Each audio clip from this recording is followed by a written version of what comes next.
Today is finally the day this patch of flax is ready to harvest. Almost 200 days after planting, the stems are turning from green to gold, the seed pods are golden, and the bases of the stems are starting to brown. This is almost double the normal growing period for flax, but this was an experiment to see if I could still grow flax in my hot, humid climate after a massive failure last year.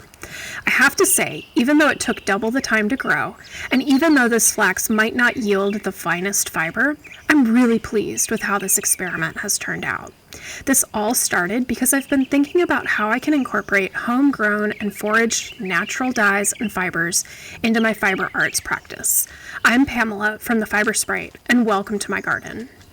With a growing season that's been nearly double the expected length, nearly half a year, I have to admit I've been impatient to harvest this flax. Here it is, about a week before harvest. The stems and seeds were still pretty green.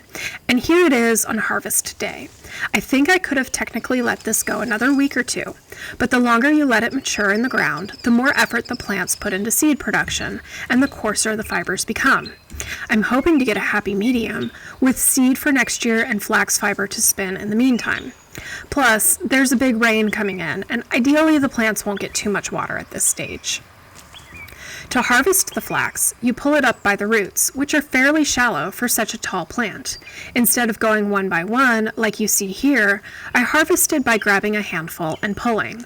This worked best when my hands were pretty close to the ground, rather than farther up the stem. While it's not traditional, I sowed this flax in a bed that had a few perennial herbs and flowers, so I'm working around those as well. Some of the flax didn't grow straight up, instead bending horizontally at the base of the stems.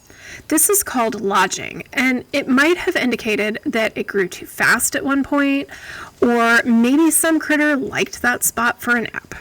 It could also indicate too dense sowing or too much nitrogen in the soil.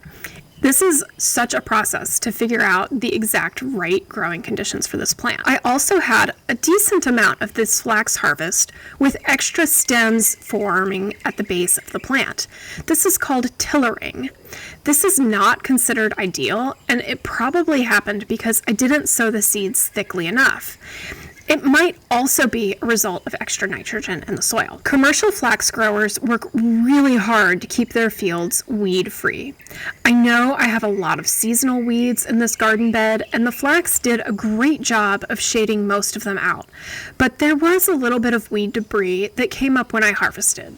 I'm doing my best to separate those out so that they don't become part of my fiber supply. All of these little imperfections are things that are considered something that makes harvest and processing more difficult on an industrial scale.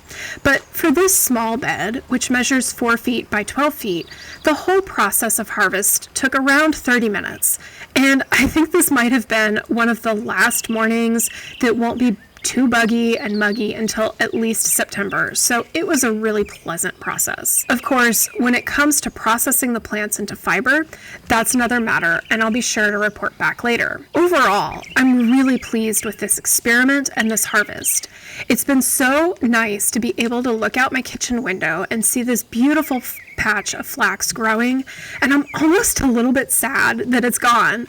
I do have one more patch of flax in a different garden that was sown along a more traditional timeline, so we'll see if there are any big differences between these two harvests. Thanks so much for watching, and I'll catch you next time.